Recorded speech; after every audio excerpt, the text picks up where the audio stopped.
everyone. I am always so honored to be here, and I am so appreciative of the love this community shares with me. This morning's spiritual principle is this: there is a law of self-approval. It is the mental and spiritual realization that we are one with the creative power of the universe. Remember, God is love, and God can only love. So Jesus was asked a question. They said, what's the most important thing that we need to know about, and how should we live life, and what is the basis of our relationships? Essentially, it was the question. And Jesus says that you love God and you love your neighbor as yourself. See, our entire relationships change when we love God and we love our neighbor as ourselves.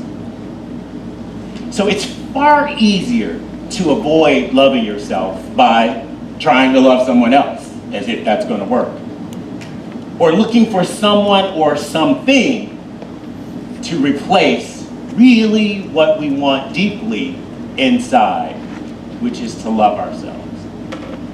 So this morning, I'm not here to talk about behavior.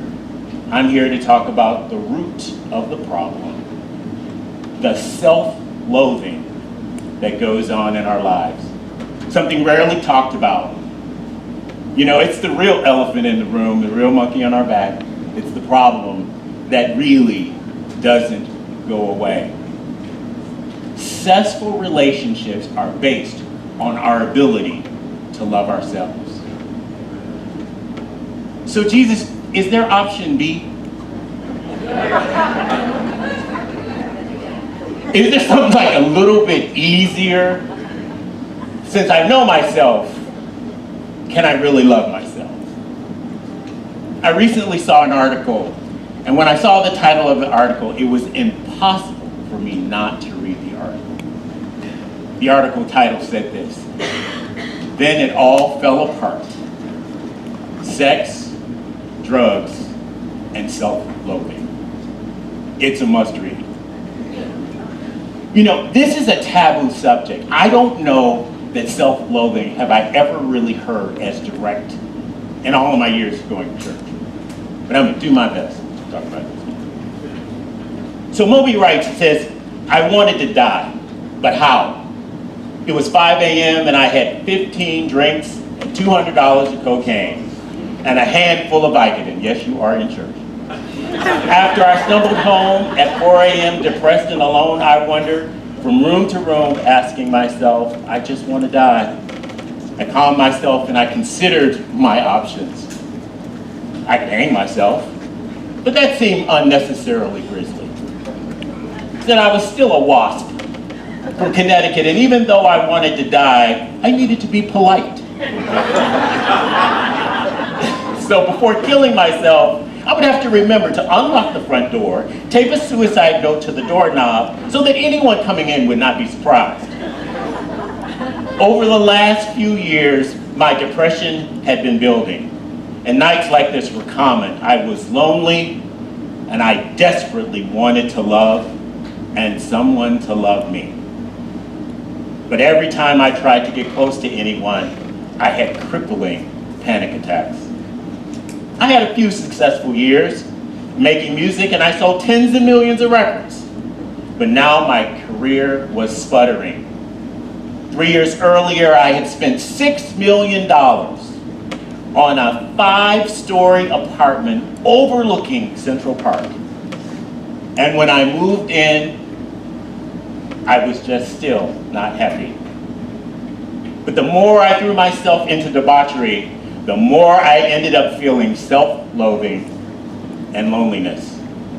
The world of fame and success that gave me meaning and legitimacy was being taken away from me. I just wanted to live at night, just like a vampire. I vaguely considered getting sober, but I figured institutional sobriety didn't work for me, which brought me back to the question of the day: how to kill myself. But I didn't want to be violent. So considering all my options, tying a bag over my head seemed like an easy and a painless and a polite way to end. So after a lifetime of baffling sadness, I declared defeat.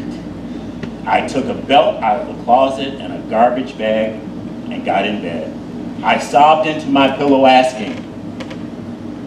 I felt like I was asking my dead parents, what did I do wrong? Why didn't you love me? Why did you leave me? I put the bag over my head, and that was it. This will be my last memory, crying inside a plastic bag. I'm sorry, God, I whispered, and closed my eyes. Have you ever felt that way? Moby is an American musician. He's a songwriter, he's an animal activist, and he comes from my generation, the dance club generation. His name is really Richard, but his great-great-great-uncle actually wrote the book Moby Dick. And that's where he gets his nickname from. So he's known for dance music and the theme music to the Jason Bourne movies. The law of self-approval. Realizing that we are one and united with this one power, the power of love. But I believe that if you have self-loathing, this is the belief that your life will fall apart. Jennifer Butler Green wrote a book, she says, How to Love Yourself. Learning to love yourself despite being unloved, feeling self-hatred, and having self-loathing. I do really read very motivational books, by the way. Signs of self-loathing, a focus on productivity, the fact that it's very difficult to have fun. See, it's our responsibility, if we love ourselves, then we make ourselves happy. And if we refuse to make ourselves happy, I think you have to reflect, do you really love yourself? Moby's fun always was in excess. Another example, believing that everything you do will fail. Success is not possible. You fail to dream. You're living in the past, unable to take the possibility of making a mistake going into the future. See, there are no dreams if you only look back. The abundant life is about intentional living. It's not aimless. It is very intentional. And Moby was stuck in his pain. Another example, comparing ourselves to others and becoming very self-critical. Thinking ourselves to be either inferior or superior. The focus on others and not on ourselves. It develops perfectionism, people-pleasing. You assume the worst and feel that you are unworthy for the good. Moby criticized his music, and he failed to write new music. And he was so talented, he remixed other people's music and became even more famous than he had been before. 16 albums, 20 million record sales, and 28 awards, yet he felt empty. You hate the way you look. Everyone else looks better than you. Remember, you have made this decision. You have determined that everyone else looks better than you. You are still in control, and you can change your mind. It's a decision that all of us make. Moby described himself as, I just look poor. See, the story of Moby's self-loathing and the root of the matter of his self-loathing, it leads to all kinds of excessive tendencies and self-destructive behavior. And as he said, he did all of them. So Moby went with David Lynch. This is the funniest story I think I've ever heard. Moby goes with David Lynch. David Lynch is the advocate for transcendental meditation, right?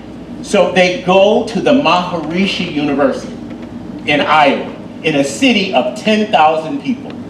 But the law of attraction will always show up. They're in a city with 10,000 people at the Maharishi University, yet Moby finds a rave. He said the night was filled with beer, tequila, ecstasy, angel dust, meth, and GHB. Doesn't sound like meditation to me. But what's the background for Moby here? I mean, you know, how did he end up here? Grew up in San Francisco and then moved to Connecticut when he was young. And he said, but I was so poor and we lived in the poorest neighborhood, but it was right next door to the richest neighborhood in the United States. He was a victim of sexual abuse when he was very young. His father, a college professor, killed himself when Moby was only 2. And his mother spent her time with one biker man after another. And he describes his home as just full of drugs, and I just hated who I was. He writes, what do you do when you realize you have everything you think you've ever wanted, but still feel completely empty? Sufficiently happy now? Jill Green wrote a book, How to Love Yourself. But she says, here are some examples that there may be some self-loathing in our personality. Number 1, you know, that you just cannot get over the past. But what does it take for us to have a healthy concept and to get over the self-loathing? First of all, self-esteem, how we think about ourselves. Self-confidence, knowing that what we do and our abilities, that we can do something. And self-acceptance, just accepting ourselves just the way we are. Being aware of ourselves, respecting ourselves, and being empowered, making decisions for ourselves. We are in control of our lives. So what are the techniques that she gives as examples of the way to overcome this self-loathing? She says, if you're happy doing something, do it. So if you like ice cream, eat it. Practice gratitude. There's always something to be thankful for. Set a goal and move in that direction. And most importantly, forgive yourself. See, often self-loathing has to do with the guilt of something that we have done or something that has been done to us.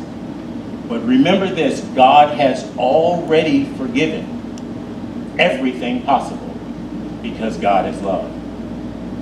Self-realization is the intimate understanding that we are one with God, and we embrace this inner acknowledgement.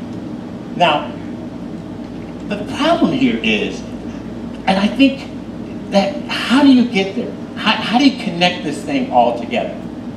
See, I believe the law of self-realization, the law of self-approval, is really what Jesus was talking about when he said, the kingdom of heaven is within us. See, what does that mean? It just means that everything that within us is unified with God. It is good, because God not only does good things, God is good. God is love. God isn't just loving. God is love. It is exactly what God is. And what God is, we are. Living at peace and happiness. Now, the most important point here is this. You will have to make a decision. And you will have to make the decision before you feel self-love. We've practiced it all too long. And to get over it, we must start with a decision. Make a decision to love yourself. Moby went to a meeting and he says this is what he learned. Sober, I learned only the first step about drinking. The others are about dealing with the fear and the brokenness that made me drink in the first place. This is the root of the matter. Now, this was 10 years ago. He's been sober 10 years. But he describes his making a decision. He said, looking at the floor, I raised my hand. I said my name. I am Moby, and I am an alcoholic. So today, it is decision time. Every day is a time to make a decision that you love yourself. it means so much more for us to know this rather than waiting for someone to convince us that we are lovable. Make a decision today to love yourself. And so it is.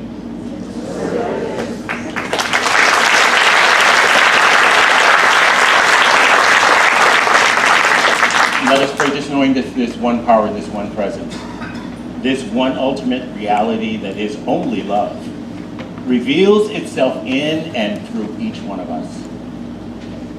All we have to do is reach in. There's love there. The Christ consciousness is within us all. There is only love. It is the power of the universe, and a grain of it resides in each one with our name. And so it is.